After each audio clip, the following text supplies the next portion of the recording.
Robert Monroe's Far Journeys, Final Discussion. Wow, two books. We've done two books together.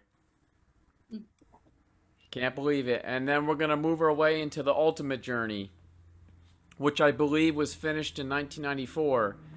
So we went from 1971, Journeys Out of the Body, to 1985, Far Journeys, to 1994, Ultimate Journey. Is everybody think they might do the Ultimate Journeys book with us here? Yeah, I'm rereading it right now. Okay, great. All right, so we'll head around and do a round of introductions. You can always pass if you'd like to. Just don't respond when I call your name. I know you don't want to say anything. I'll start off. I'm Juice out of New York. And the exciting news for me is I'm working on the Gateway program and almost finished with it. So that's my exciting news. The thing with the Gateway program, though, I'm not really having any out-of-body experiences during it. I don't know. But I've worked on it before in the past, but I never finished it. This time I got about 4 days left and I'll be done with it. But I know I'm not totally in the right frame of mind for out-of-bodies right now because there's still a lot going on here where I'm at in New York with my father. So it really makes a difference sometimes depending what type of frame of mind that you're in. But I did have a couple out-of-body experiences in the beginning. But I am enjoying the Gateway series. It's interesting, and as I'm listening to it sometimes, I'm like, gosh, why didn't I finish this earlier? You know, why didn't I at least go through the whole thing once? So, I'm doing it now. You're talking all waves? I'm sorry? You're going through all the waves? Yeah, all the waves. Yeah. Are you So. spending a lot of time in each tape or one session on each tape? Some of the days I'm doing more than once. Some of the days I'm doing one at night and I'm doing one in the morning when I wake up. But I should be waking up earlier.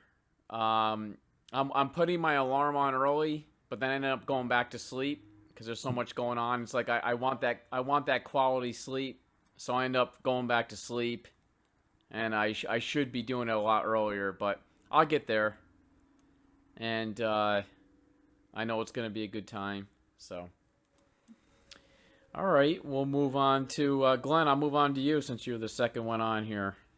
Okay. So, This is my third session. Thank you for allowing me to join.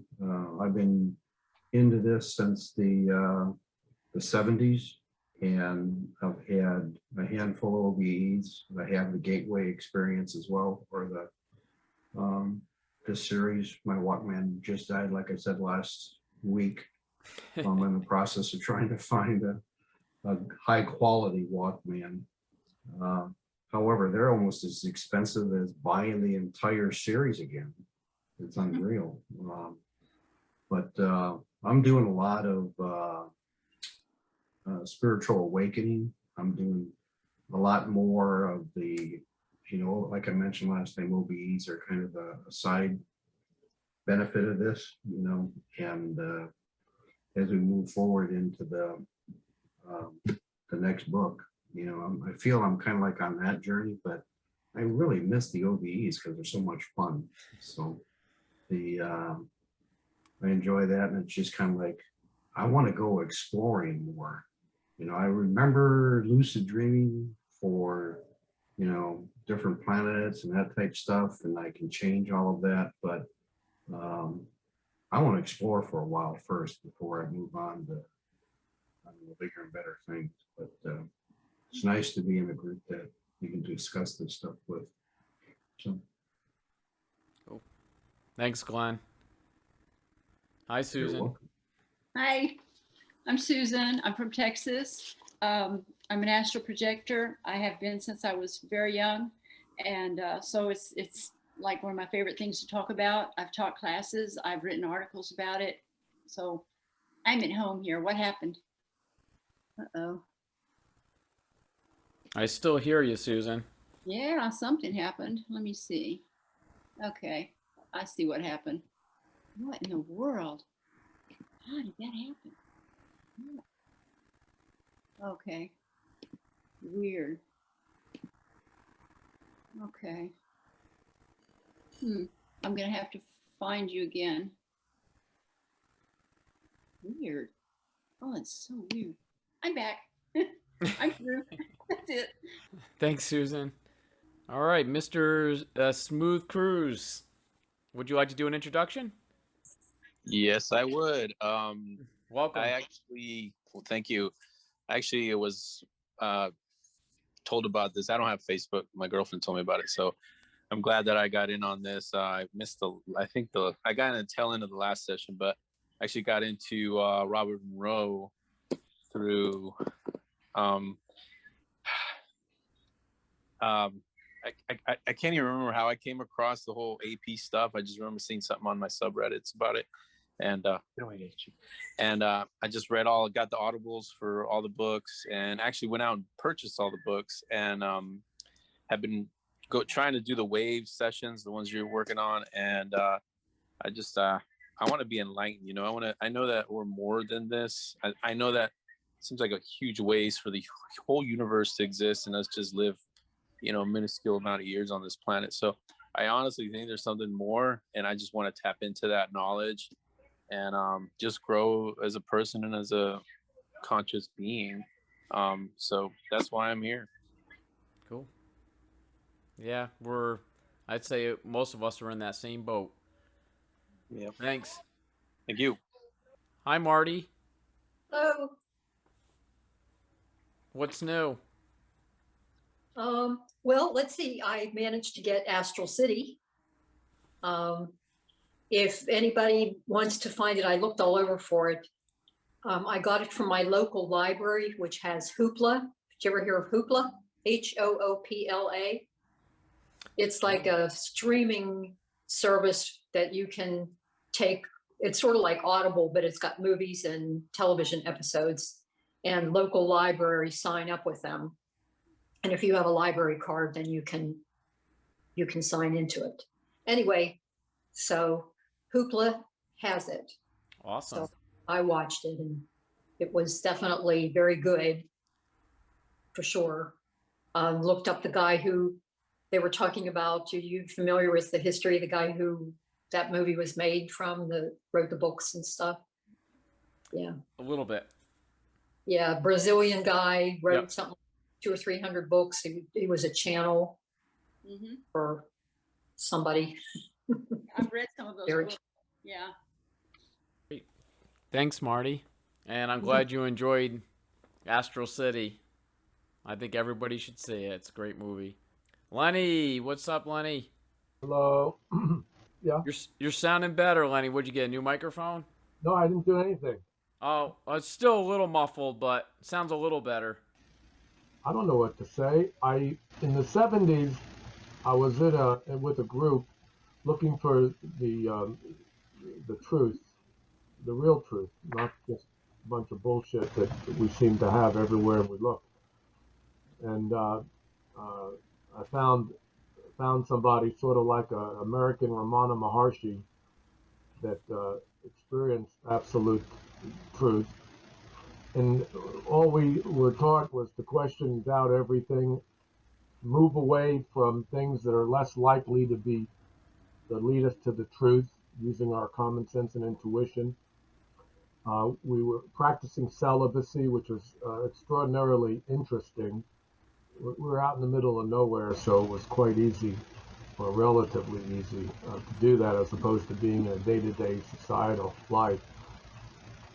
And so with a lot of physical work and mental thought, reading different books and picking them apart, and recognizing the bullshit versus the more truthful aspects, combined with celibacy, it was quite easy to retain consciousness when going to sleep. and having, I guess, the phrase is lucid dreaming, although I don't care for that phrase. I don't care for astral projection either, because none of that's actually happening. All that's happening is this conscious mind is closing off, and what exists in addition to this conscious mind is the whole universe, and there's something in us that's aware and becomes aware of the greater universe when this mind closes down. It's all here right now, you know, and so I explored and did all that stuff, went everywhere, did everything I could imagine, dream of doing, but it got boring because it was just experience. Literally no different than taking a vacation to Europe or something. It was just in a different dimension. And it was, you know, certainly quite exciting, I suppose. But after a while, it gets boring because it's just an endless bunch of incredible experiences, and you begin to wonder what the heck is going on. And of course, now I'm pretty certain that all of that, all of everything we're talking about, so I guess I'm kind of a rogue in this group, but it's all happening in the matrix. Okay, we're all being fooled.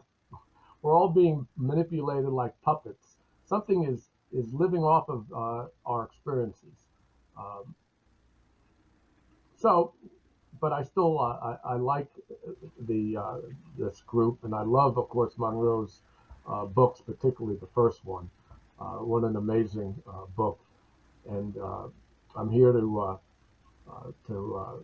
support this group. Thanks, Lenny. And Lenny runs a group, Learning to Know the Absolute Truth. And Lenny, if you want to put a link to it down there, you can. Oh, it's just on Meetup. Yeah, if you want to put Absolute Truth, that'll take care of that. I also do although they're not, these groups aren't all that active because there's not many people really interested in really knowing this stuff. But another group is to How to End Fear, because it's something that happened. I think it happens to most of us that have the so-called OOBs.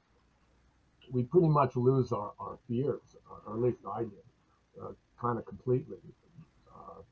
And so I learned a lot about fear because I was somebody that had a huge amount. And you know, I like to help people to come in contact with something greater than who they believe themselves to be. And that's what happened to me. I contacted a greater sense of myself, you might say, or whatever you want to call it. And in light of that, anything that can happen here, what we could be horribly afraid of becomes meaningless. You know, when you've had an OOBE experiences of you know, hideous, frightening, nightmarish experiences, and learning how quickly to just realize there's nothing to be afraid of, and they literally just vanish and never reoccur. And I just want to mention something, and I'm sure everyone would agree to this that's had any of these experiences. Our day-to-day life here, we have been enriched by OOBs in terms of a personal confidence, you might say, and again, lack of fear, and because of the what's the relative nature of this life we have. Thanks, Lenny.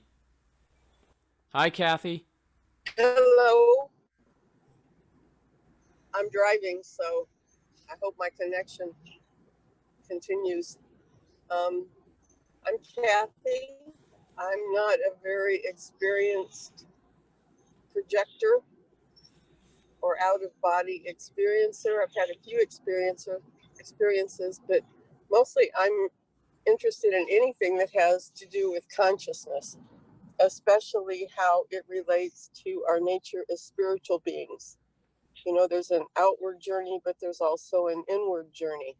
And then we have our everyday consciousness. And then we have dreams, and we have all kinds of different aspects of consciousness.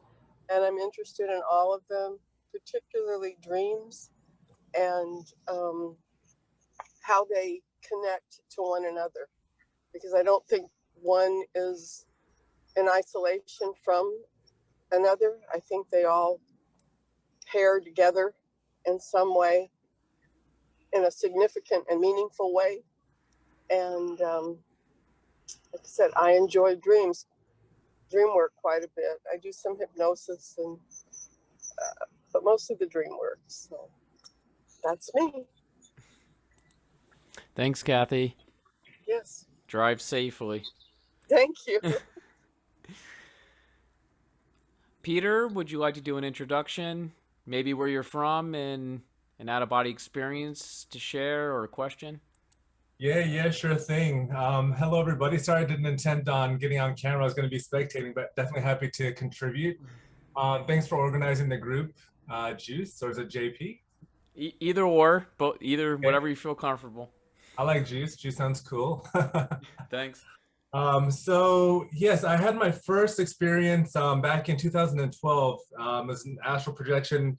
Happened very randomly, very spontaneously. I had no idea about the topic or the subject at that time. I was going through, just starting to go through my own awakening.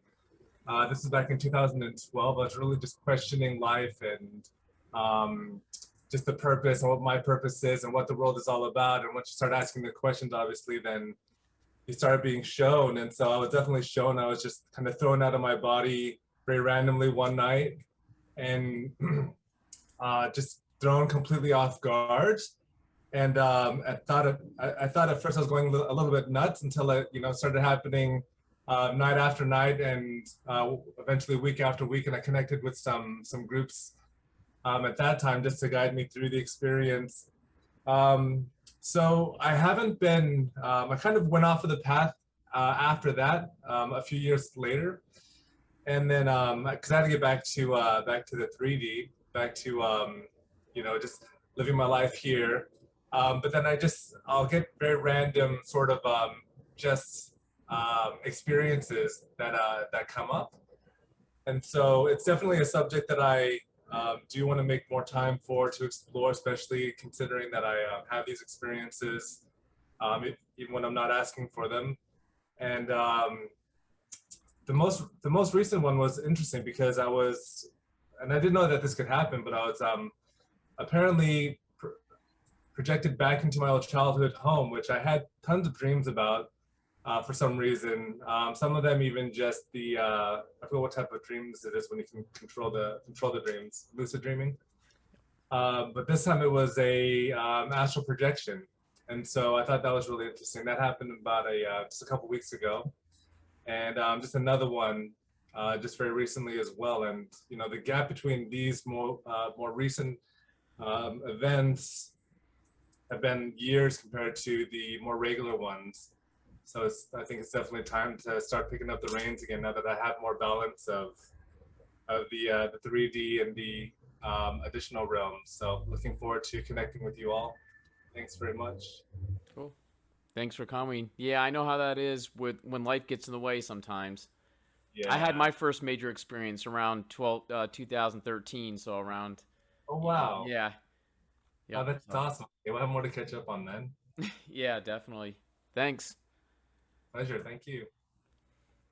Tracy, would you like to do an introduction? Hey, can you hear me okay? Mm-hmm. You sound good. Good. My name is Tracy. I'm from Raleigh, North Carolina, and I was with the group on Monday, and I really enjoyed it. So thank you for that, and glad to be here tonight. I've never astral projected, and I'm just learning a lot. So thank you. Cool. Thank you. We're going to be getting into the end of Robert Monroe's Far Journeys, which was completed in 1985. We went through the book, and tonight we could talk about anything we want about the book. I am going to get into tonight. I'm just going to read off some stuff here from the Appendices number 2, the end of the book. Just some areas here. So I'm just going to ramble off on some stuff that I took down as notes. Just throw a hand up at any time, and we can go off from there. So Monroe voluntarily submitted himself to in-depth psychiatric and psychological evaluation several years prior to his publication of his book, if anybody didn't know that. So he did a lot of testing to see if he was going crazy, and had a lot of doctor friends to help him out, work his way through this. Because back then there wasn't a lot of support. So he kept getting himself checked out all the time. I'm going to do a little thing here in the chat area. If anybody, I'm going to ask a question here and then write down your response here in the chat area. What age do you think Robert Monroe had his first out-of-body experience? And just write down an age.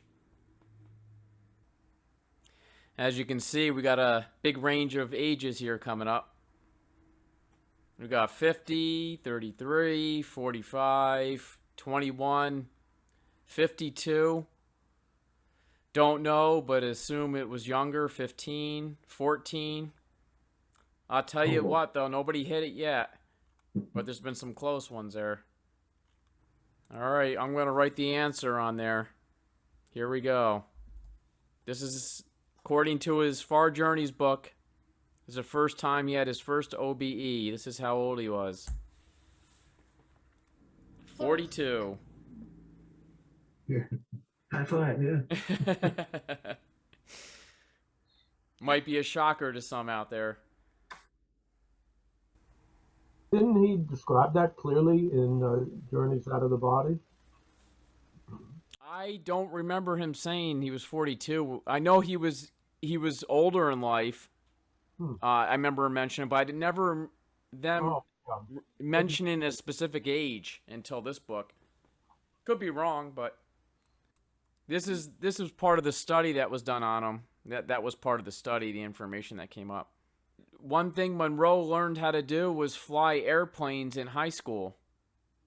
If anybody didn't know that. Got into gliders.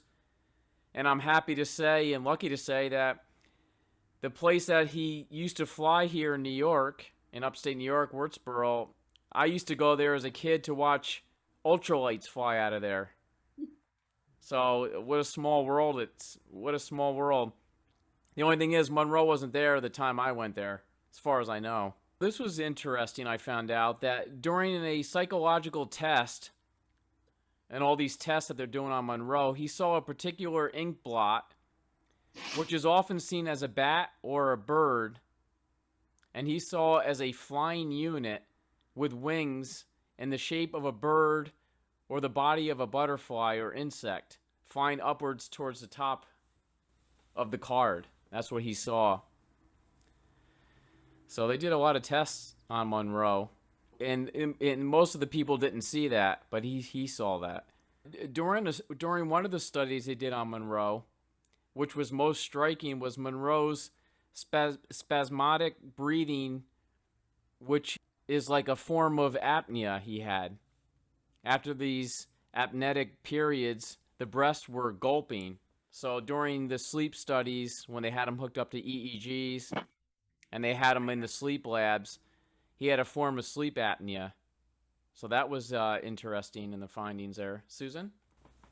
Oh, I was just going to say he was a brave guy to go to his doctor. I mean, I don't know if that's brave, if it's smart, brave, or what, just a last ditch thing to find out what's wrong with you. That was the one thing I never did because I was a child at the time. I was very young and I was terrified of the doctor. I just, every time I went in, it was something. It was a shot. It was something. I just didn't like it.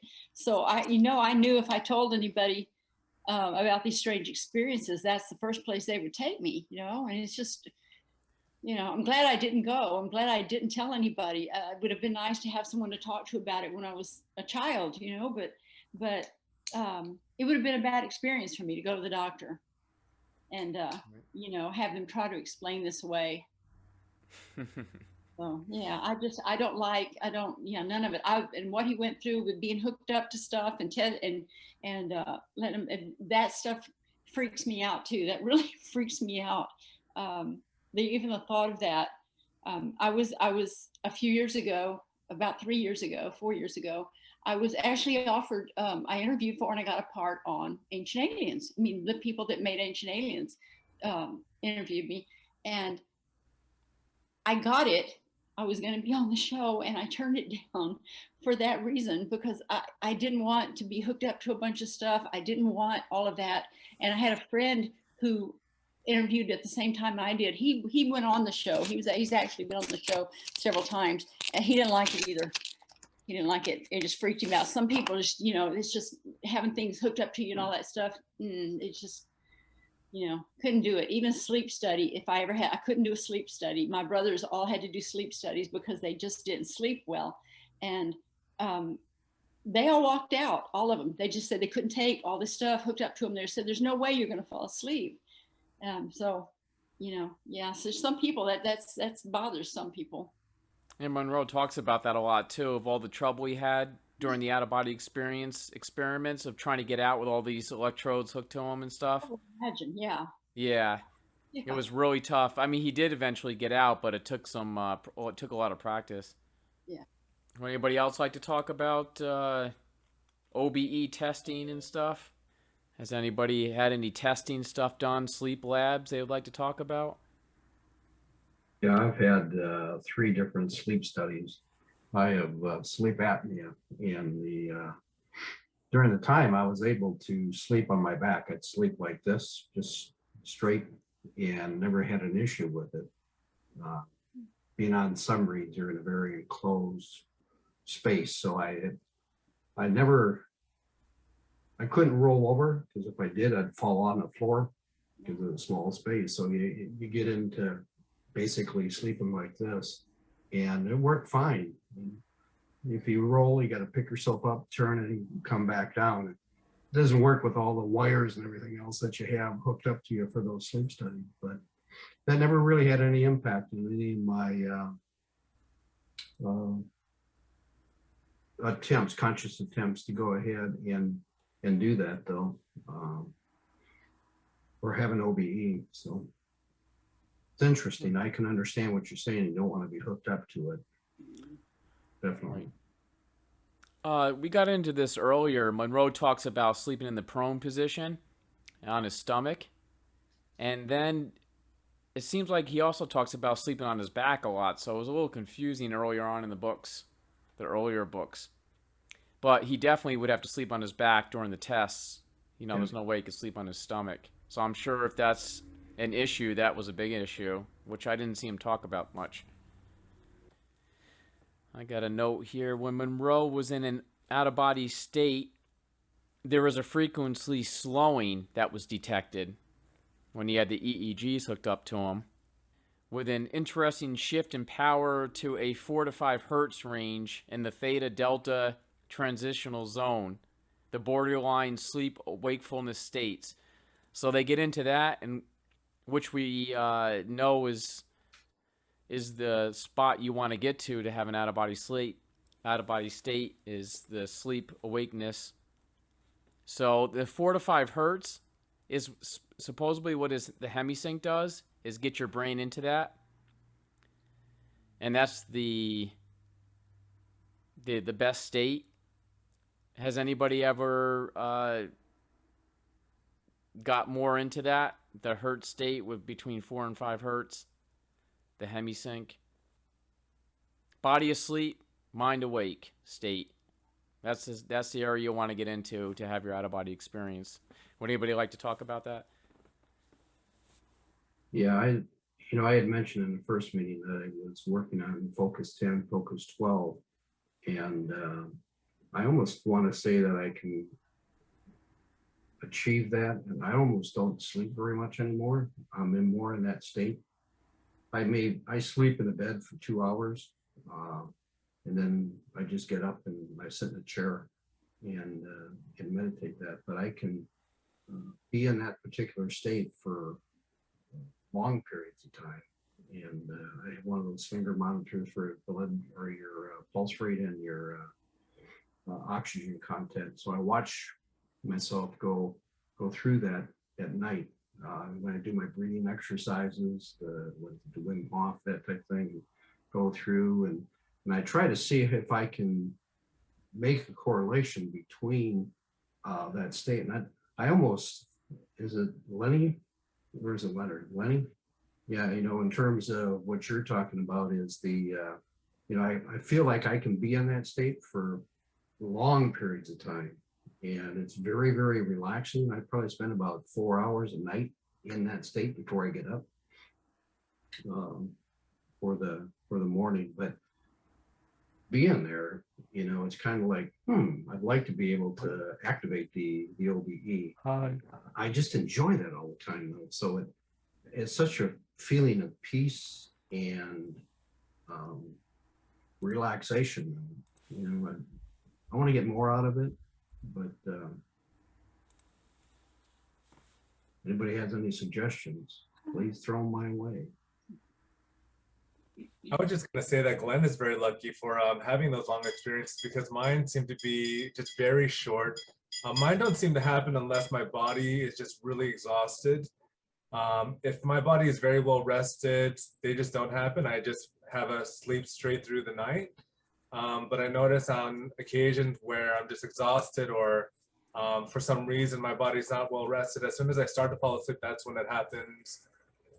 And then I'll wake up a few hours later, but the experience themselves just seems so, seems like it's only minutes that have passed. And when I've become conscious on that side, I then, I feel like I'm in the game and I'm trying to figure out, okay, well, what's next? And I start kind of just like trying to run and like just find what the next clue is, or I start trying to call out to my guides to see if they would answer. Never had an answer. Until this most recent experience that I had a couple of days ago. And it was like it was a voice that sounded familiar to me, but I can't recall whose it was. But I recall that it was a famous African-American man's voice. And he, so for some reason I had appeared into a school. And so I think this was an astral projection. It wasn't a lucid dream, because I was still able to have the same feeling and the sensations, if you know what I mean, as an astral travel. But finally, I heard a voice, and he said, you know, I can teach you the rest of your skills if you would like to. And then I just didn't respond because I didn't know what to respond with. I wasn't really sure who that was. So I kind of just left it there and then ended up waking up. But that was interesting. So I might want to explore that a bit more. But yeah, they don't seem to occur unless my body's in a different sort of altered state, not really in a rested state, if that makes sense to anybody. Yeah, it sounded like you had some guides trying to help you there, which Robert Monroe gets into big time in his books, of all the help that he used to get. Wow, right, for the first time. So that'd be good, because I've been asking and calling out to them for a while. Yeah, that's great. If you get to a state like that, and you can actually, you know, according to Monroe, meet up with these guides over and over and over, and they can just show you more and more until you either graduate from them or you meet other guides and move off to them. That is awesome, because that's the very first time that I also appeared in the school setting, and I couldn't recognize the school at all, but I did recognize that it was a school, because there were windows, and there were glass windows, and there was just some engravings on the windows. And since I was on the inside looking out, I couldn't really read what that was, but I could just tell that it was some sort of like a school emblem or logo. So that was pretty fascinating. Would anybody like to respond to Peter? Peter, you were saying that you, when you're very, very tired, it's easier for you to get out of body. Yeah, that's correct. Yeah, I know that a lot of times when I've done it, I'll just flop because I'm so tired, and I'll just go right out. But the quality of my experiences seems to be better when I'm just completely saturated with sleep, so that there's no, yeah, the quality, for me, the quality seems to be a little bit better when I am well rested, because then I'll just, yeah, because I'm not at risk of falling asleep. I think probably maybe that's the reason. Okay. Yeah, that's interesting. Can I weigh on that? Sure. Yeah, please. And Robert Monroe talks about like the sweet spot of it after having a few sleep cycles of REM and stuff. And he gets to a point where he's talking about around 4 hour mark of getting to a sweet spot where it was so easy to get out of body when he I went to think that's bed. all the same, right? So you got When you wake you up- got some quality sleep when you first went to bed, and then Does anybody hear me? is it Rob? Yeah, I have a mic now, but I don't think it's working very good. Yep, I can hear you. Okay. Well, actually, I don't have a response for that, but I think what you're referring to is called the phase, when you sleep 4 hours, then wake up for 3 to 5 minutes and try to go back to sleep, and you go back to sleep with the intention to astral project, and then a few minutes later, you kind of wake up, and well, I tried that and didn't work for me. But I have a lot of friends who did, and they work for that. So, I mean, that technique worked actually for them, but not for me. Did you ever find a technique that did work for you? Actually, I've been trying many techniques by now, and none of those work. But I had some experiences, involuntary experiences. When my grandma died, a few days later, she came by my room and we had a little chat. And she got to say goodbye. The same thing happened with my grandma. I'm sorry, English is not my native language. I have a little problem here. That's okay. The mother of the father of my dad. When she died too, she came to say goodbye too. So I have those two experiences, and I have two very dark experiences. When I was in sleep and I felt like a dark body that came onto me in the bed and pushed me, and I was paralyzed, scared, and well, that paralyzed and scared for a very long time. But when I voluntarily try to do it, I don't have any success. Thank Susan. Sometimes, I mean, it used to help me, like years ago, if I would just try different things. I used to experiment all the time because I would just mix it up to try something different. If this didn't work, I'll try this. If this doesn't work, I'll try this. And once I remember I went to lie down in bed at night, and I was trying to get out. I wasn't really having any luck just lying there. So I rolled over on my side, and when I did, my left arm, I just left it where it was. So it was in this weird position under my ribs. And it didn't feel very good when I was lying on my left side. I thought this kind of restricts my breathing a little bit. It feels weird. But while I was thinking that, I just went, oh, the vibrations are coming on. And I just rolled out of body. I went ahead and just rolled on out and got out. And I thought, well, that was very strange, that because I thought maybe I should get out of that position. But I had a nice out of body experience. So a week later, I tried it again. And it worked the second time, and it worked the third time. And now sometimes it works, sometimes it doesn't. But it was something about putting my arm and putting pressure on my ribs on my left side. I don't know why. It's so strange little things work for different people. Sometimes it's odd little things that you can try, just anything.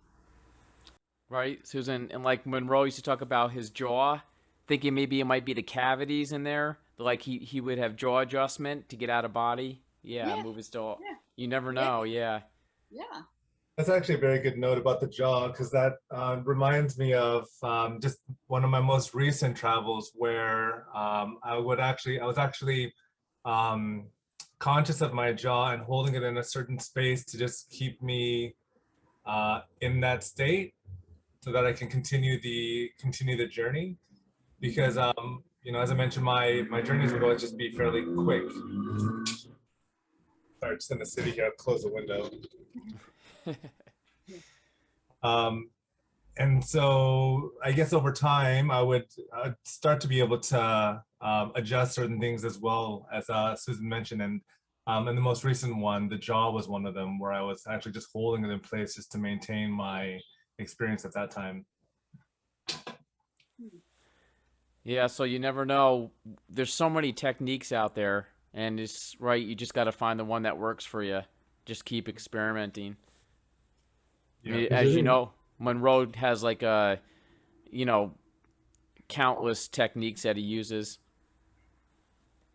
and which he talks about in his books, different techniques and stuff like that. Does anybody have tinnitus? I have severe tinnitus in this side.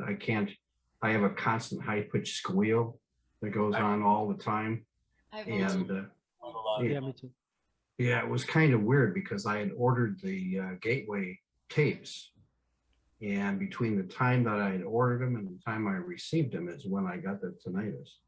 And I mean, for the first 6 months, it was just driving me nuts. I couldn't, just those nerve endings are just activated all the time. And I don't know if that has an adverse effect or not, because I've sent several emails to the Monroe Institute to see if there's any hazards or dangers associated with trying to use a hemisync when you have that, and I have headphones where you can adjust the volumes, and it's, I really jack it up on this side in order to get the volume so it's, kind of like level, and it's blowing this ear out. And I don't know if that's why I'm not having much success, but over a period of time, you just tend to ignore it. I did master that. But anybody else have those situations? Susan? It's a distraction. The noise is like what I hear in my ear. I hear a hissing sound and sometimes a ringing also, and it's a distraction. But I don't think it should interfere with hemisync. If you can, if you're hearing the hemisync above it, I don't think there's any danger. I don't think there should be any danger associated, with the tinnitus and listening to the hemisync. If you can just concentrate on the hemisync and get it so that the tinnitus is in the background a little bit. Yeah, unfortunately, when I jack it up, it feels like someone's put an ice pick in my ear because it's such a high frequency range. Wow. Yeah. Well, I bought a God helmet kit. Yeah, this must have been about 8 years ago. I don't know, about 8 years ago. Yeah, I bought it. I had a doctor friend had suggested it to me because he knew I had out of body experiences. He said, you should try this, see if it, see what this does. So I bought it, and it's in a box in my office, and I haven't used it in a long time, but I have to glue all the little magnets back onto the electrodes and stuff. But it was interesting. It's an interesting thing because it's putting this, all you hear is a clicking sound. So like a clicking sound, but it's all of these magnets all over your head, and it runs this current through these magnets. And it was pleasant. You achieve altered states of consciousness with it. And I'm sure they have a much better version of it now. There's probably a much easier version to use than what I had or what I have. But a friend of mine at the time, I was mentoring a man, a businessman in San Antonio at the time, and he knew I had one. So he said, well, I'm going to get one. I'm going to try it. And he was really dedicated to this thing, to using it. And after about a week, he said, well, I had to put it back in the box. And I said, why? And he said, because he said, I was using it. He said, I got so into such deep meditation. He said, but I started hearing this tone in my head. It was like a ringing in the center of my head, like in my brain, where the halves of your brain come together. It was right there, and I was hearing this. And he said, when I turned it off, he said, I'm still hearing it. And he said he could still hear it weeks later. He would still hear this. So he was a little nervous about using it. And I don't know what that was all about, but that sounds are distracting. Sounds can be very distracting, but those are a cool thing to play with. They're really not a toy, but they can cause, like, some things cause little effects like that in your brain too. Glenn, I was going to say, I have tinnitus when I have a lot of salt. The more salt that I have, the more my ears ring. So since I cut my salt out, I noticed my ears don't ring as much as it used to. But in the past, before I figured that out, I would use the tinnitus noise to get out of body. I would focus on the noise in my ear, and I heard other people doing this too. I would focus on that noise during my meditation, and then it would turn into vibrations in my head, and then I could exit my body. I've used that a lot in the past. It's actually one of my favorite exit techniques. But now I don't have tinnitus as much because I watch my salt. But once I start getting back in that phase where I was having out of bodies a lot, we'll see what happens. I might have to go to a different technique now. Rob? Actually, I was going to respond to Glenn. I think that I don't know. I'm not sure if I understand, but you have a problem with your left ear. You hear the sounds more stronger than in the other. Oh yeah, I have no noise in my right ear, but it's constant high-pitched squeal in this ear.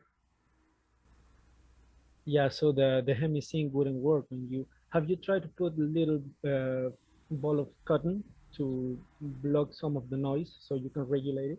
That has nothing to do with it. I've even had different hearing aids and microphones on this side, and I had to turn or stop using those and just accept just hearing on this side. And people think sometimes I'm very rude because they're talking to me right here and I can't even hear them, you know. So I just tell them to slap me or something, you know, to get my attention, you know.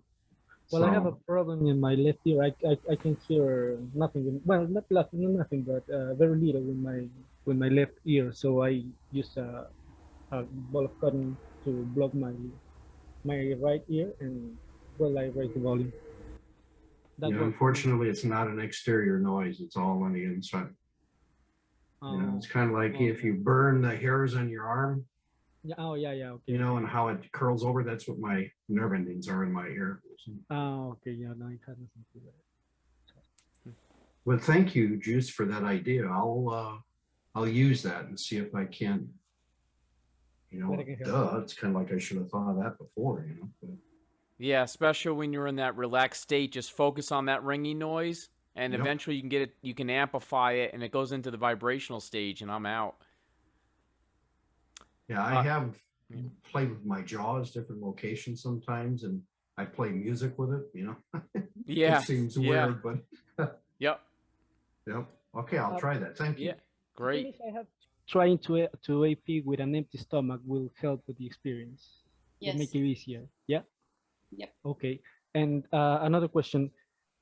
Somebody told me, I have an Ukrainian friend, he told me that when he exercises a lot and his body got very tired and he drinks coffee, so he go to sleep, so his consciousness will want to sleep, but his body will be very, very tired, and that helps for him. Well, I'm wondering. Yeah, that would make a good mix. Your body's exhausted from working out, and then you got the coffee stimulant to keep yourself awake, your mind, your soul. I try that, but my body gets really, really uncomfortable when getting into the vibration state, and really, really uncomfortable. I mean, I have to move. I have to do something because all my muscle itches, and so I have to stop the experience. And that's my blockage. That's where I hit the wall and I can get any further from that. Yeah, well, it sounds like you're doing the right thing. You keep trying different things until you find out what's going to work for you. Yeah. Okay. Yeah, Rob, keep it up. Just keep digging away at it. Keep trying different things till you find the right combo. Yeah, we'll do. Tracy? Oh, hey, I was going to ask Susan if she could tell me the name of that kit she was talking about, and then I thought that's a really good idea about the coffee and the exercise, and I might try that too. The device that I have, Tracy? Yeah, the device. Yes. It's called a God helmet. And I know, okay. I know that you probably can buy it complete now, so that you just put something on your head and everything's fixed in it. When I got it, it came with a cap, and the electrodes went all over the cap, And you could also do it separately and then put them, you could just stick them on you wherever you wanted them and try different patterns of, different patterns for the magnets and things. And then it hooks up through your computer. So your computer, you get on this, this was back like Wow. years ago, like I said, and I had to get on the computer and play the program through the machine that put it into my head. And the doctor at the time had told me, we were talking about memory. My mother had memory problems before she died, and he had told me that this might be helpful to her. And by the time I actually got one, it really wouldn't have helped her. But it's an interesting little thing in there. I really do need to get it out of that box and get all the electrodes back like they should be, and work with it a little bit more. But I think that probably now you can find it. I don't remember where I found it. I just looked it up online, and it was an individual who had selling this, who had come up with these kits that he was selling, and it all worked. But I think that now you can probably find something that's complete, and you don't have all to untangle all the wires and all this stuff. Okay, thanks. Yeah, never have heard of it before. So, and I think Glenn just put a link up for it. So I'll check it out. Thank you. Thanks, Glenn. All right, guys, I'm going to move into Appendices 3 at the end of the book. The OBE, and as he calls it, phenomenology. And this area is about papers that were presented at the 1980 annual meeting of the American Psychiatric Association in San Francisco. They actually had to come out with a definition of what a OBE was, and this is what they said: is an experience where you felt that your mind or awareness was separated from your physical body. Also added was a sense of location of the total sense of self at some place other than in the physical body. So you might say when you're dreaming, you're still in your body, nothing's going away from it, your brain's producing this dream for you.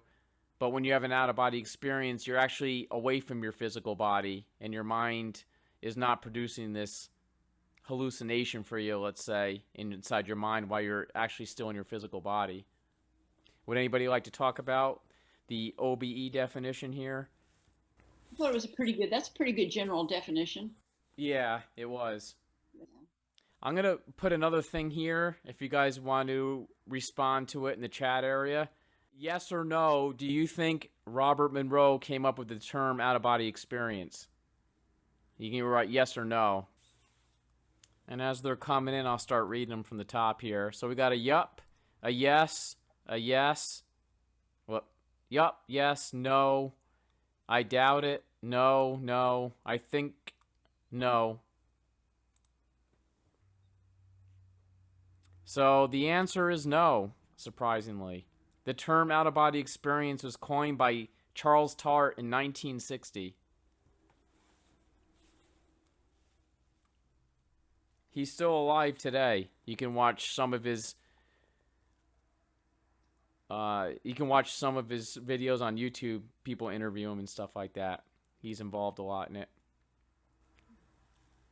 Do you know what context he used that term originally? He didn't want to get into astral projection, astral travel and stuff, so that's why he came out with this more technical term. That's what it says in there.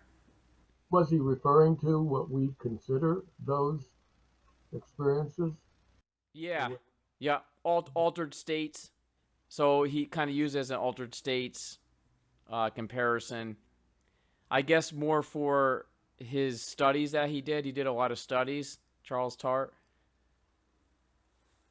Some of my first experiences were when I would just, again, spontaneously exit. But at that point, that was at the very early stages. So that was around 2000 and 2012. So I would actually just exit into my bedroom.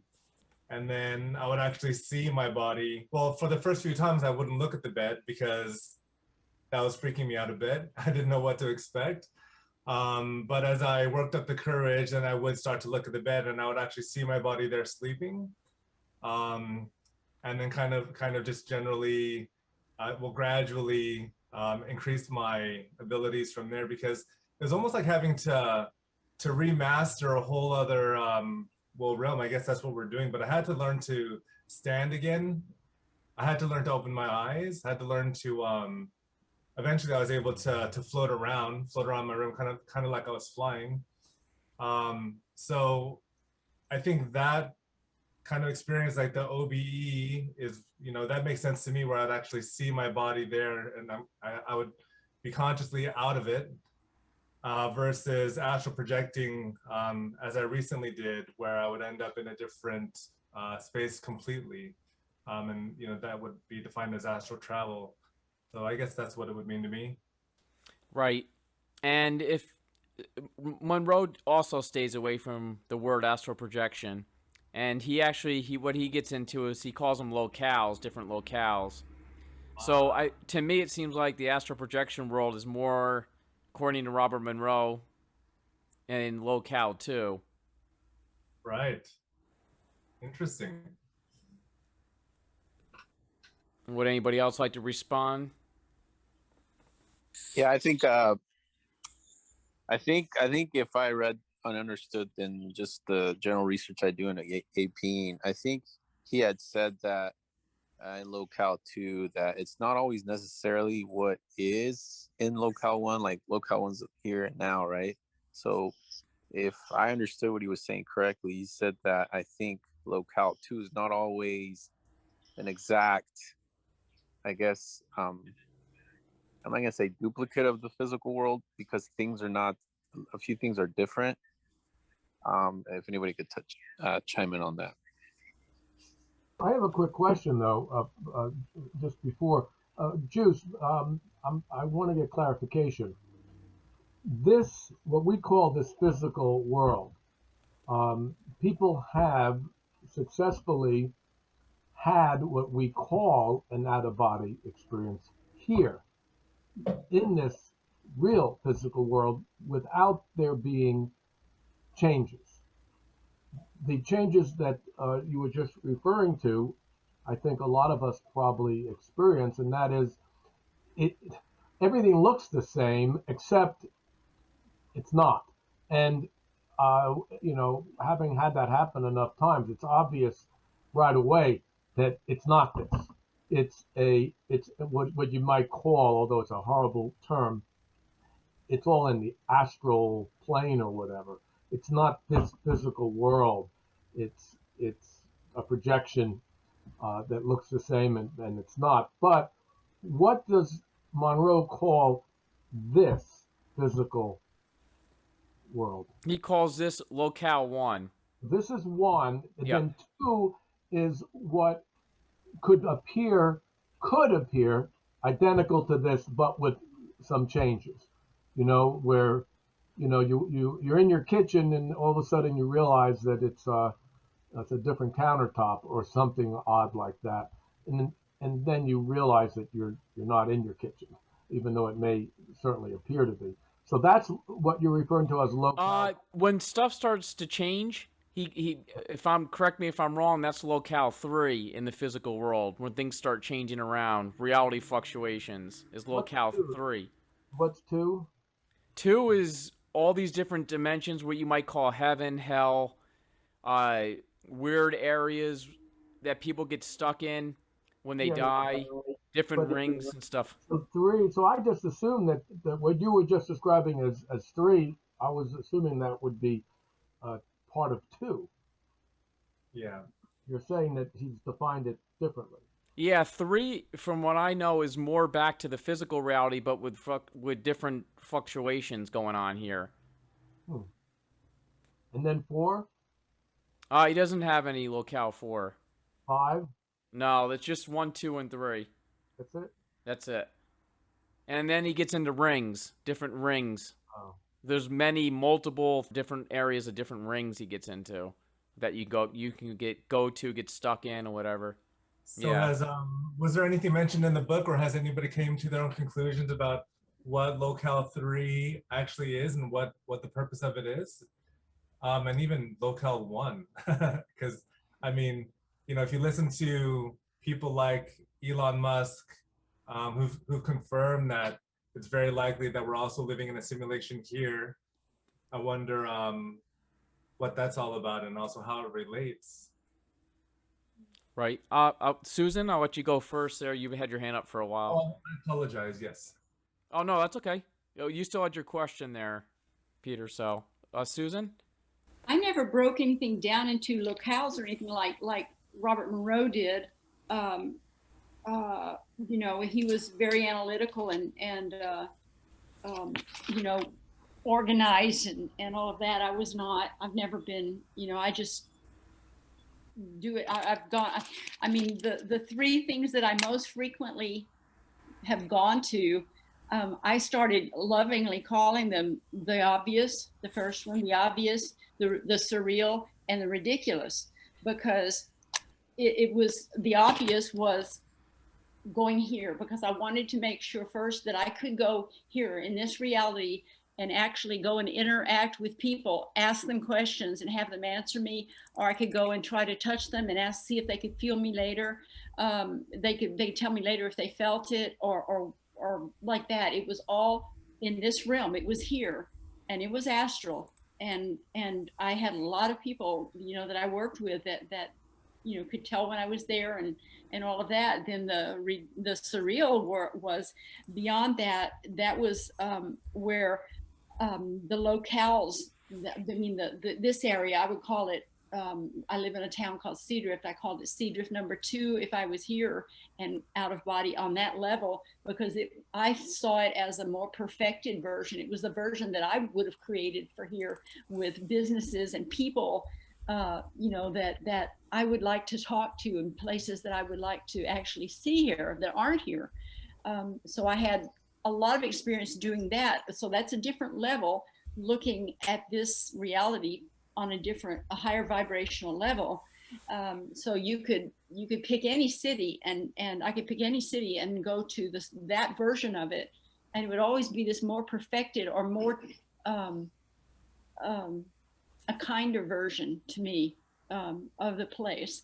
And then the ridiculous was just way out. That was, to me, that I called that the place where you can go to where people have passed away and visit with them. You can go to other planets. You can, you know, if there's something flying through space and you want to pop into it, you can pop into it. That's how I separated them. But I think everybody has their own way of making sense out of what they've done, you know. So, but there's so many levels out there. I know that I've always said, and it's always been my experience, you can stand in your living room out of body and raise yourself up 6 inches off the ground and turn on your vision, and it's different than it is here, because reality is different. Every time you move a little bit, it's different. I was lying on my couch one day here in this room, and I got out of body, but I was tired. It was one of those tired things. I knew I wasn't going to go very far. So I just raised up out of body. I was sat up out of body. I was still partly in my body, but I was sitting up. And when I did, I didn't see this room that I'm in. It was like a big hallway, but there were people walking both ways. It was like a mall. It was like the hallway in a mall. And there were a lot of people walking, and I was just sitting there, I was looking, I'm like, so there's a mall where my house is in different space time or something. And but nobody seemed to pay attention to me except a lady and a child walked by, and she was holding the child's hand, and the child turned and looked at me and pointed at me and said, and pointed me out to his mother, whoever he was with, pointed me out, and she looked, and then she pulled him away from me. She said, "Don't look at her. She's not supposed to be there." I said, "Don't look at her. Don't pay any attention to her." So that she could see me, the child could see me. I popped into that reality, but I wasn't completely in it. You know, you can just pop in and out. But if you just raise up, I can't remember, I'm trying to remember what book I read this in a long time ago. And I don't know if it was a Llewellyn book, if it was an Astara booklet, I don't know, but it just suggested that, that try it, just try it out of body, just stand on the ground, stand on your floor, whatever, and just raise up a foot and open, turn on your vision and see how different it is from where it was a foot lower. It just changes. Everything changes. Thanks, Susan. Marty? Yeah, I have a big question in the book about, and he went into great intricate length about these bands that went around the Earth, and that there was an orbit, an elliptical orbit, and depending on the loftiness of your attitude or whatever, it would give you more perigee or apogee. And that I think he was talking about adhesive attachments that were like undesirable things that you brought with you from Earth. Do you recall all that in there, reading about these bands, these rings that go around the Earth? And he had it very intricately described as to what you saw at each level as you were moving away from the Earth. And so my question is this, that a lot of the stuff that you read and so on says, well, it's not a location, it's just your focus. But he's making it sound exactly like a location with apogee and perigee, and that as you become more spiritual or more finely vibrating, or however you want to, less dense, you go to the higher spheres, the higher ring. And even in like Astral City, which for people who haven't seen it, it's about a doctor who dies and he ends up in sort of first like a purgatory, and then he's in this very utopian city. But that wasn't the highest realm. That his mother came and visited him and said, I can come and visit you anytime when you call. And his guide said, well, she lives in one of the outer spheres, that she's out. So this this is starting, they're talking like locations and like it's up, which would be really nice if that's true, because that makes it sort of more relatable to us. How you like to talk about going up, or going upstairs when you die. That's so what else would he mean when he was so intricate about these locations when they were zooming in on Earth, and after the year 3000, that they saw these physical bands, energy bands around Earth, that they zoomed into. So, Marty, were you on it was the last meetup, were you on there when we went in the diagram about the rings? I don't know if you were on that. We looked at the diagrams. Were you on that? I missed a couple, so I may not. Okay. We talked a little bit about that, and how basically when you come here to Earth, you get sucked into the rings here, and you get sucked into the field that's here, and you actually work your way downwards until you get into a human form. And then what you do is you get to a bottom point, and then you work your way up, and you try to reach escape velocity, he calls it, and try to get out of here. So basically you're working your way down and you bottom out, and then you come back up, and the higher up you go, it's more like, like a Buddha Christ state, until you're a last timer. It needs to be physical direction. That's my question. There seems like an up from the surface of the Earth. Would anybody else like to respond to Marty? I don't believe that, because I don't believe there's an up or anything. I don't believe there's an Earth. It's all our interpretation. We're seeing what we're familiar with. And if we learned how to interpret things, we'd slowly move away from these recognizable ideas or visual concepts. Susan? Yeah, I was thinking about that. When I said up, I mean, you can stand on your floor and you can go up a foot, you can go up 2 foot, you can also go down, you can go in any direction. I didn't mean you just have to go up. You can go in any direction. if you're thinking about it and you're thinking of leaving this reality or this what you're seeing here and moving into something slightly different, it's just a strange thing. Maybe it's just me, maybe it's something that I've done, and it was just unique to me, I don't know. But any direction that I move, if I'm doing it consciously with the idea of moving into another sort of reality or whatever, that's where I go. So if I go down, I don't like going down. The things I know, up and down, it shouldn't make any difference. But I think maybe because I did have shamanic training back in the 90s for about 10 years, their downward journey, their lower world journeys are always in a denser reality, always in a it's more like we would associate with even more solid and more whatever than this. It's so up, down, right, left, anything. It didn't really matter. It's just, it was a conscious intent to move just ajar adjacent to this reality. And so that's, that's what I would experience. Glenn? Yeah, my sense on that is it's an inward journey, if you will. And it's just a series of vibrations more than anything else. And, it's a finer and finer and finer, or a faster frequency, if you will, to a higher state of consciousness. And that's how if I had a picture in my mind, yeah, you could have it going up, if you will, but it rings truer to me and it resonates with me that it's an inner journey, if you will. It's not anything out. And it just, it never ends, if you will, and you just keep on going and going and going. That's my sense, and it doesn't necessarily have to be up, down, but it's an inward journey more than an outward journey. So I don't know if that helps, Marty, or not. I just wondered why, if it's just a metaphor for away from, that why he wouldn't have said this is a metaphor. He was very specific about it, an upward, downward, and coming to the earth and physically seeing these energy bands, and as you said, diving into them.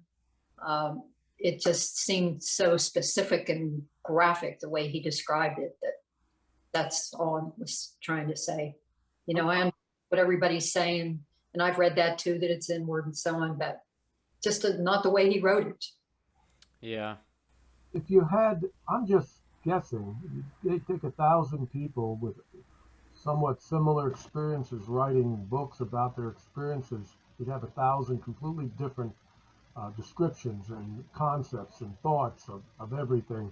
And which leads us to think about this. What if all that is literally nothing more than God's dream, literally, which is beyond infinite, and which is not only God's dream, but like dreams, is infinitely changing every moment in infinity upon infinity upon infinity beyond our comprehension. There is no end, literally, as Glenn says. And if there's a billion awarenesses of the same thing, there'd be a billion things perceived, all different, and no end to that, meaning absolutely no objective reality anywhere, period, about anything. That's just my thought, that if that is possible, then it's meaningless to try to define rings or almost anything. Right. Good point. I remember reading somewhere, and I forget which book it is, but he's talking M bands and H bands. But I equate that to a frequency level, if you will. And there's the denseness of that is, more towards the physical side. And then it gets finer and finer and finer. And you can pass through those rougher or coarser vibrations if you will, to get to the finer and continue on with the journey. And I believe that's where some of that fear comes into play, is when you get sucked into those denser frequency ranges. At least that's what I've experienced over the years. But Don't I don't know forget if that what he makes did sense. for a living, Juice. What did Monroe do for his job? He was a radio broadcaster. He ran like cable and radio stuff. He had a pretty big business in New York City. And then he tried to get into sleep learning, which led him into this. Because he had all audio devices and equipment and stuff, so he tried to work his way into something on the side, which led him to have out-of-body experiences trying to concentrate on his sleep learning. I'm going to mention here real quick, I'm going to read something here about Locale 3, because we were talking about it earlier. Locale 3 is perhaps the strangest of all, described by Monroe as a kind of pseudo-Earth, which proved to be a physical matter world almost identical to our own. But things were just a bit different. There are no electrical devices whatsoever. The transport there includes a steam-driven locomotive that sounds like a cross between an American motorhome and a high-speed train, which hauls wooden cars, and automobiles twice as wide as their earthly equivalent, which drive along huge roads at a puzzlingly sluggish 15 to 20 miles an hour. That's one little taste of Locale 3. Didn't he originally mention that if he was sleeping, he would rotate 180, and then locale 3 was through the hole that would appear? Yeah, I remember the hole that he talked about for a long time, where he got lost in there and stuff like that. I can't remember where that led. Does anybody else know? I thought that was locale 3. Yeah, he did get into that for a while in the first book, I believe. Mr. Smooth Cruise? Geez, I got a brain fart, man. I forgot what I was gonna ask. I think what I wanted to talk about was, or ask a question was, when I've never AP'd, I've been trying, I do the exercises and stuff, and I'm just wondering, why is it that some people who just spontaneously have it, or have them for no reason, like Monroe, for example, he was a businessman in his 40s, and it just poof happened to him, and he was freaking out. So what do you guys think? What do you guys think about what differentiates somebody like him that it just happened to versus somebody who's studying this right now, like all of us, and trying to get in on it, for the ones who don't have experience or haven't had an OBE versus the ones who have them for no reason? Like, do you guys think there's some sort of correlation as far as how your essence is, as far as like spiritual growth goes, or how us actually wanting to be or understand more? I'm just trying to see if there's any correlation between those two things. Good question. Part of the end of the book here, he mentions part of the study, which kind of relates to your question. He had different people do different experiments that they asked about out-of-body experiences. And a question that was asked is why the individual wanted to have an OBE, and revealed some interesting findings. Of 91 classifiable responses, 20.9% were simply interested for curiosity or fun. 23.1% were members of a psychic research or study group. 23% were involved in personal, existential explorations associated with major development stages. 30.7% of the personnel experienced were entirely spontaneous and unexpected. That's how they got into it. And 10% had previously attended an OBE workshop. Susan?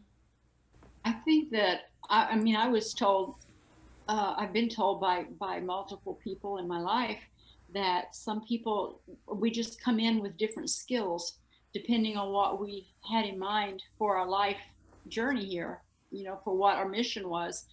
We brought skills in with us, and that people who are skilled, particularly skilled psychic skills and that sort of thing, use them in other places before they came here. It was just something you've developed a bit, and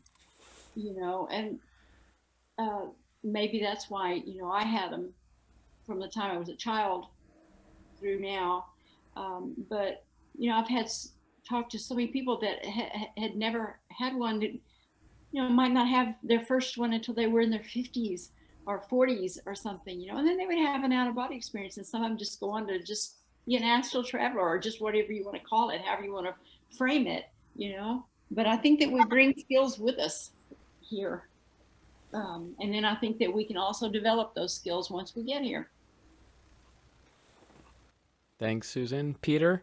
Yep, I think Susan hit it right on the head. I think people are born just into this reality with those natural abilities, and of course we can develop those skills in this life as well. I also think that it's not very much different from people who are lucky in love, for example, or lucky with wealth. They just naturally sort of attract those things. And I know just from my studies of the law of attraction, for example, the more that we just cling on and hold on to something, whether it's just trying to find love or trying to build wealth, the more that we keep it away for some reason. And so anybody that's studying OBE that may be experiencing or not experiencing it, it could be due to the type of energy being put in. That's just a potential theory, I guess. Thanks, Peter. No problem. We're almost to the end of the night here. So on a good note, during the end of the study here, the majority of subjects had a remarkably positive experience during an out-of-body experience. So majority of them were positive, which is good to know.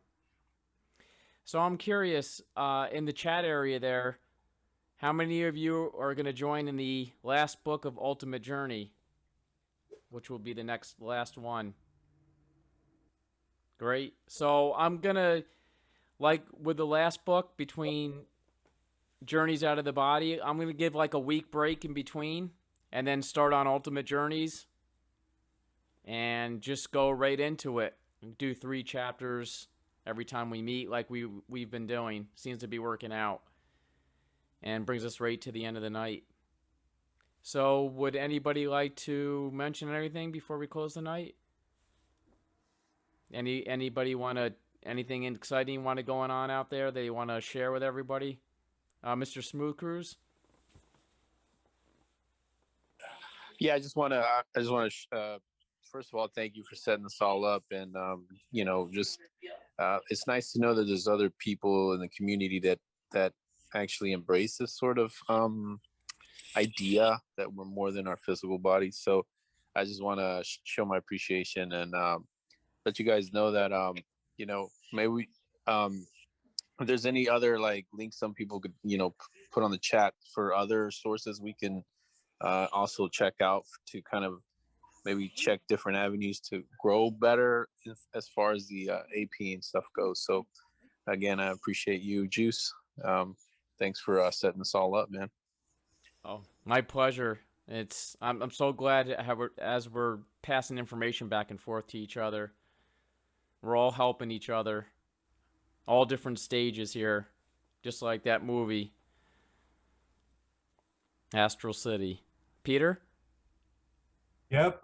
So again, I just wanted to say thank you, Juice, for setting this up and getting us all together. I'm obviously late to the group, so I hope I can stay in touch with you all and join on the future calls. I've dropped my Facebook URL down into the chat in case anybody wants to connect. And Juice, hopefully we can connect as well so that you can keep me updated on what you're doing. It'd be great to hear about that. So yeah, great to meet everybody. Thanks very much for having me. And I was going to say, too, I'm going to start doing a meditation meetup online here. And basically, it's going to be like a fun meditation for people who like to hit targets. So it's going to be a target meditation where we do a meditation online together, and I'm going to have a target set up and see if somebody can try to get the target. So it'll be kind of fun for people who like to do that stuff. Mr. Smooth Cruise?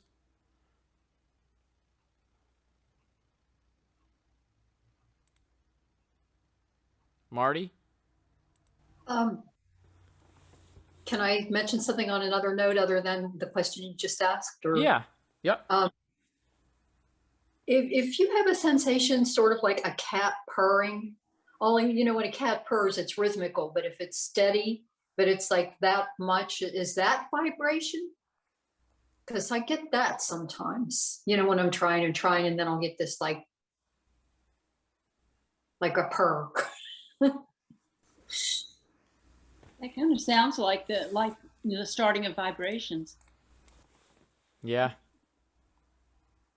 Yeah, keep notes on that, Marty. Just, you know, keep a log.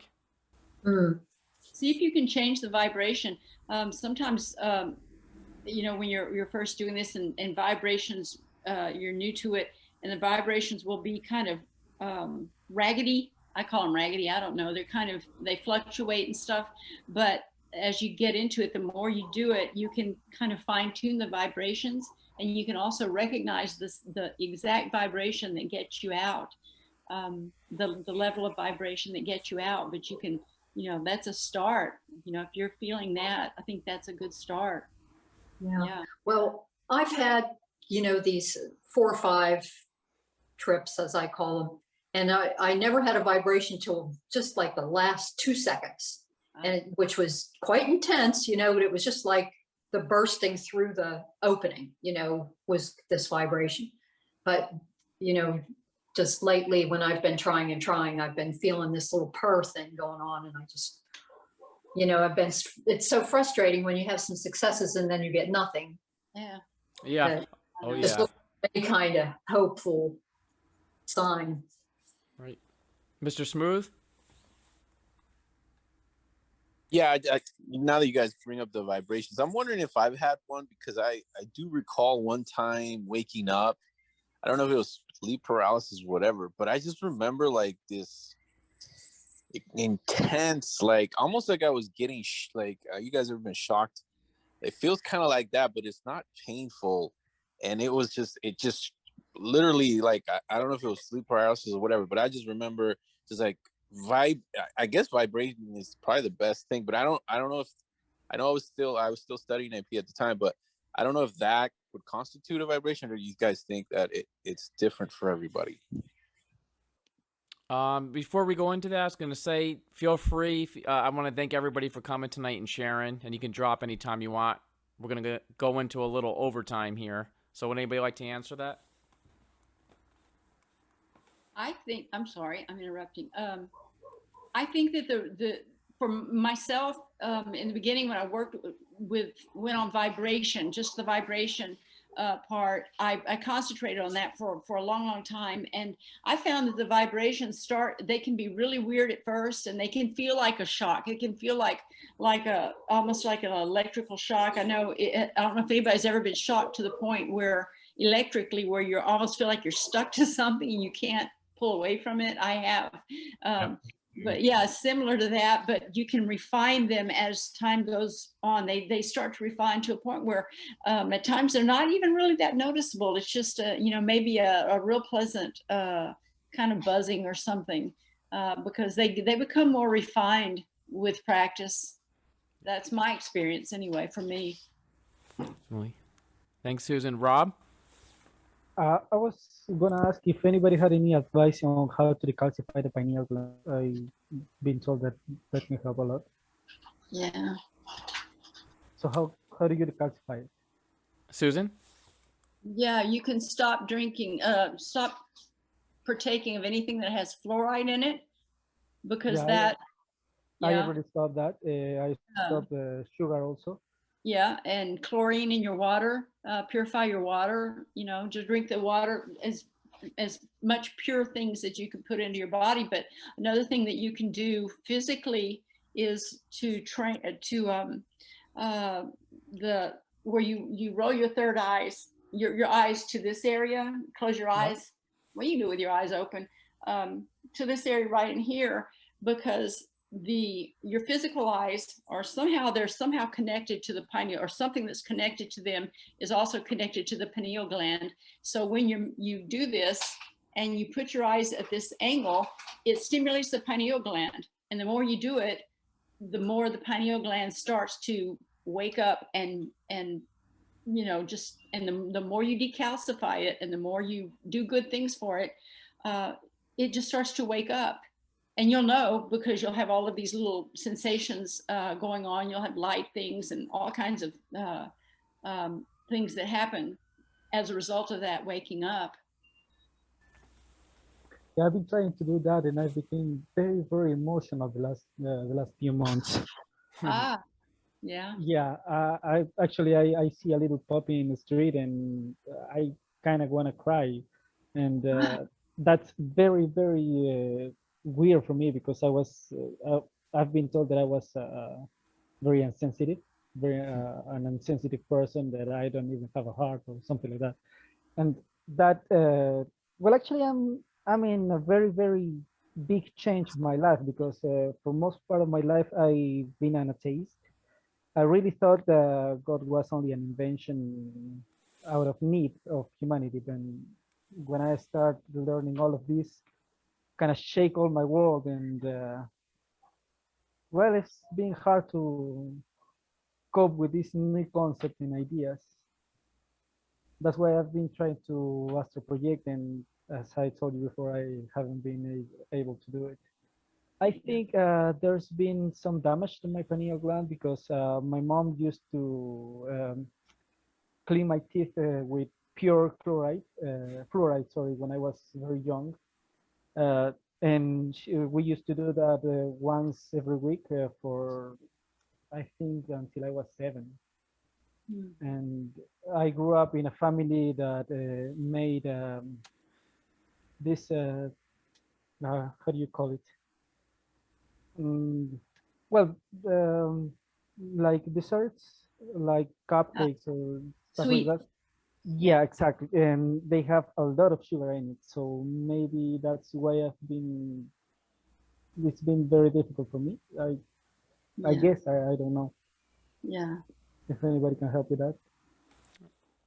Well, everything heals. So what Susan said too is very important. I drink pure spring water right from, I grab bottles and I go right to a mountain and grab it right out of a tap. And my dream, I've been doing that for months now. My dream recall has been insane. So much better. And even my father, I have him drinking the spring water from the mountain, and he's telling me all these dreams constantly all the time. All these vivid dreams he's having. Oh, yeah. Yeah, when I was a kid, I was able to manipulate my dreams, and it was very, very easy for me. I shared this with my family, and well, nobody listened to a 5-year-old, so I disregard all the practice. I want to do that again, so that's what I'm trying, and I'm very, very, very glad that I find you guys, and well, I hope we can do this more often, and well, we can help each other. Yeah, definitely, Rob. That's what I love. We're all helping each other. So there's definitely going to be a lot more of these, so to come to and learn. Please call me for the future. Definitely.